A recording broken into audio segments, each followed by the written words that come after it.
Good morning to all my YouTube. I'm not even going to call you guys subscribers. I'm going to call you guys teammates. To all my YouTube teammates. We have 47 teammates now. I think I might dedicate this channel to the Crime Stopping channel. We're going to call ourselves the Crime Stoppers. But as usual, we spend a good amount of time talking about Keneeka Jenkins and her case. But I wanted to talk to you guys about another case that's it's a little bit older. I think it's 2014 or 2012. And this case was just as strange, if not stranger. And the case is about a girl in North Carolina, a UNC student. Actually, there was two cases, but I'll talk about this one first. UNC student by the name of Faith Hedgepath. She was a Native American from North Carolina. And her case is so strange.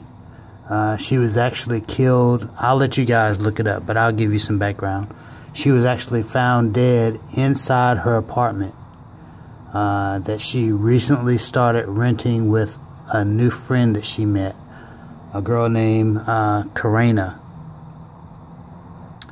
Basically what happened was Keneeka had a boyfriend at UNC, and I'm going to show you guys what you're looking at in just a few minutes, but just enjoy it for a minute. Keneeka had a boyfriend at UNC, and they had a had a falling out, had a dispute, and he ended up damaging the property, and he was kicked out. And then as a result of that, Faith became the new roommate, and Faith helped Keneeka and this guy break up because he was abusive. So fast forward a couple of months, and Keneeka and Faith, they go to the library down at the campus, and Faith gets a phone call. We don't know from who. She gets a phone call. She leaves the library and she goes to visit with whoever it is for maybe 30, 45 minutes. She comes back to the library, and then Faith and Keneeka, they head back home, and they get ready for a Thursday night. Thursday nights are really popular in, college towns or whatever. So they go to this little club. They're dancing and having a good time. About 3 o'clock in the morning, about 2:30, as the club starts to, just before it lets out, Keneeka says she's sick and she wants Faith to take her back to their apartment. So, they make arrangements to go home. Now, the video captures Faith talking to a couple of people before they leave, and it doesn't look like there's anything major going on. So they get back to the apartment. There's a few text messages sent by Faith, at least from her cell phone, asking one of their male friends to come over for Keneeka because she's lonely, or she's in a bad mood, or she's sick, or whatever the case may be. Anyway, that guy, he never answers those texts. So Keneeka calls another friend who comes to pick her up around 4 o'clock. And all this is happening pretty quickly. So when Keneeka leaves, for whatever reason, she leaves the front door unlocked. And her initial excuse was because the door didn't work properly. So she just left it unlocked. So anyway, she leaves, and sometime after she leaves, someone else comes to the apartment. Now, mind you, this is like 4 o'clock in the morning. Someone else comes to the apartment, gets in some type of altercation with Faith, kills her, beats her to death in the apartment with a liquor bottle, leaves the liquor bottle in the apartment, all covered in blood, covered in fingerprints. Faith is raped. She's beaten, beyond recognition. No one hears a thing. The downstairs neighbor didn't hear anything. So the next morning, Keneeka and another one of her friends, I think it was Mary Lou Rangel or somebody, not Faith. Keneeka catches a ride because Faith doesn't answer the telephone to pick her up. So Keneeka catches a ride with Marigold, or whatever her name is. They go back to the apartment. Keneeka goes inside, finds Faith, laid out across the bed or beside the bed in some kind of fashion. The police have never really given a good description of, there's disputes about how she was found. But anyway, she was found half naked, laying on the bed or beside the bed with her face covered up by her shirt, bloody. Keneeka makes a phone call. She's crying a little bit, says my roommate is dead, blah, blah, blah, blah, blah. They never have been able to solve the case. They had semen because she was raped. They had fingerprints, and they had a bloody note left by the killer that said, I'm not going to curse on here, but says, I'm not stupid, B-I-T, I'm jealous. And that's all it said. So they have the evidence that she was raped. They have semen. They have fingerprints. They have a note. And I think while this is the dispute, while the event was going on, I think Faith had her cell phone in her pocket, in your back pocket. While the attack was taking place, somehow the phone dialed. They call it a butt dial or a pocket dial or whatever the case may be. So the phone dialed, and you can hear her screaming. You can hear her yelling. People have analyzed the audio. This is why I think you guys will be so interested in it. People have analyzed the audio. They can hear her saying certain things, certain names. Still no arrest.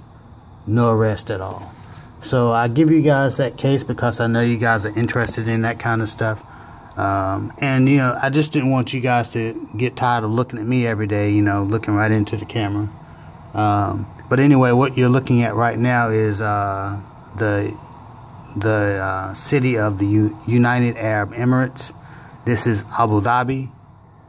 It's about 45 minutes to an hour from Dubai. Most of you have probably heard of Dubai, but I'm just giving you guys that. I'm sorry the camera's shaking, but I just wanted to share that with you guys because I figured since I'm here for another year or so, there may be some things that you guys want to see. They have a lot of great food and things like that. But I'm going to turn it back, and I'm hot and sweaty now because it's like over 100 degrees now, so I won't put the camera on me. But anyway, I wanted to share that with you guys and just let you know that oh, I know what I wanted to tell you. The lady that I was telling you that said she had a family member in the FBI and some other family members in the police department. I listened to more of her audio video clips the other day, and I don't think that lady knows what she's talking about. I mean, not to be disrespectful to her or any of her viewpoints, but it just gets to the point where when you hear people saying things that are just way out of line, or just, I won't say they're way out of line, they just don't sound right to me. Like, I'm gonna tell you a couple of things that I just can't deal with because I can't get any I like facts. But people, I was watching a video that was saying there was a guy pushing a cart, and I watched that video probably 5 to 10 times, and the guy is clearly not pushing the guy is clearly not pushing a cart. There's other video of him walking, and you can see his hands and everything, but people sometimes they see what's not there. They see what they want to see. So that's just one video that I saw that she was kind of promoting. There's another video clips of people saying they see people carrying Keneeka, someone in a black hoodie.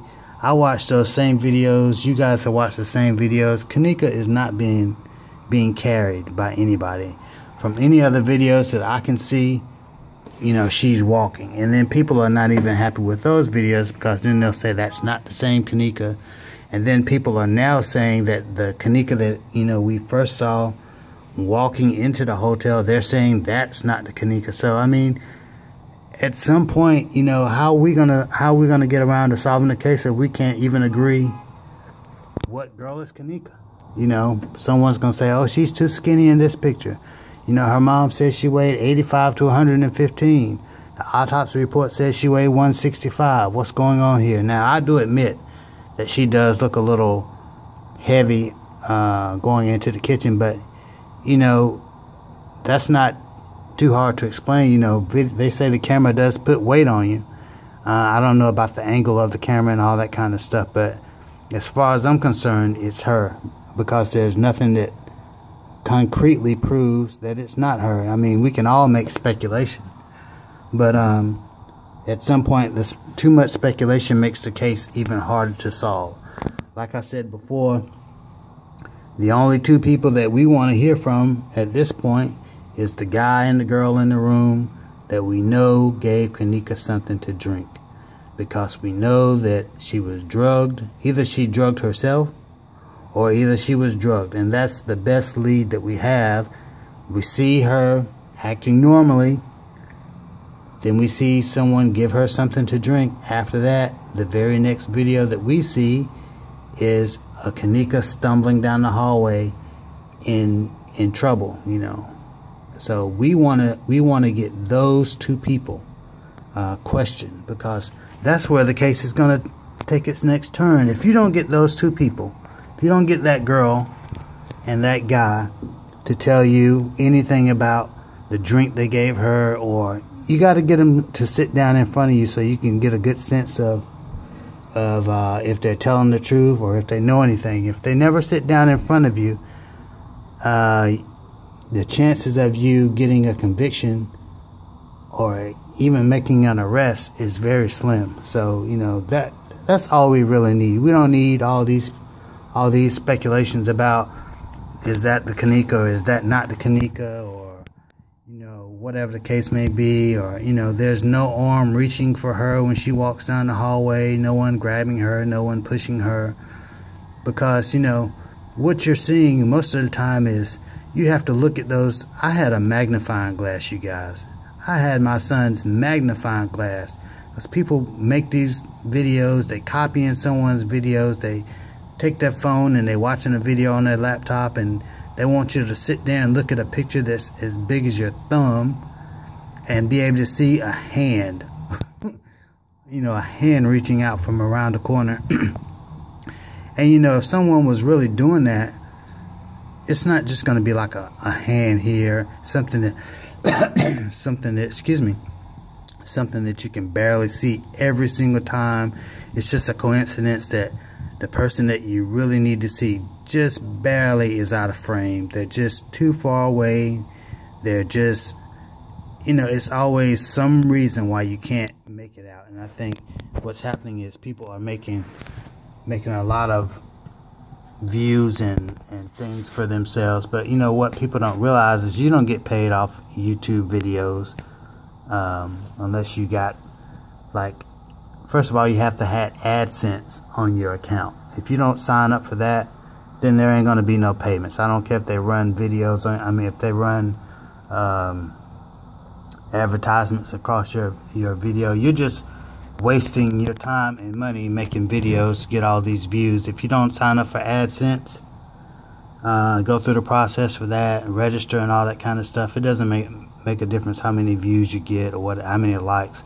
You're not going to get paid.